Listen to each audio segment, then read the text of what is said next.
আমি এই চৌধুরী বাড়ির বউই না, শুধু আপনারা বলতে পারেন আপনি এই চৌধুরী বাড়ির বউ, তাকে কেন আমরা কাছে নিব। আমি তাই বলি আমি কিন্তু চৌধুরী বাড়ির বউই না, আমার বাড়ি ভান্ডারিকান্দি।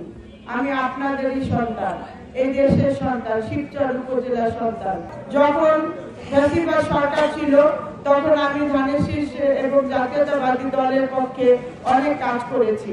আমি বিক্ষোভ মিছিল, হরতাল থেকে শুরু করে সমস্ত প্রোগ্রাম আমি করেছি।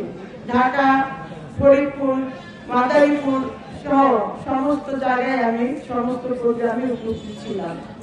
তাই আমি আপনাদের কাছে দাবি করি, আপনারা সবাই ধানের শীষ প্রতীকে ভোট দিবেন, ধানের শীষকে জয়যুক্ত করে তারেক জিয়ার হাতকে শক্তিশালী করবেন।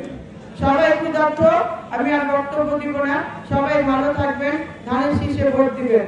আমার শ্বশুর নাই, আমার শাশুড়ি নাই, আমার বাবা নাই, আমার মাও কিছুদিন আগে মারা গেছে। আমি আপনাদের সাথে থাকতে চাই। আমি এতিম অবস্থায় আমি চাই আপনারা আমার পাশে থাকুন। আপনারাই আমার গার্জিয়ান, আপনারাই আমার সব।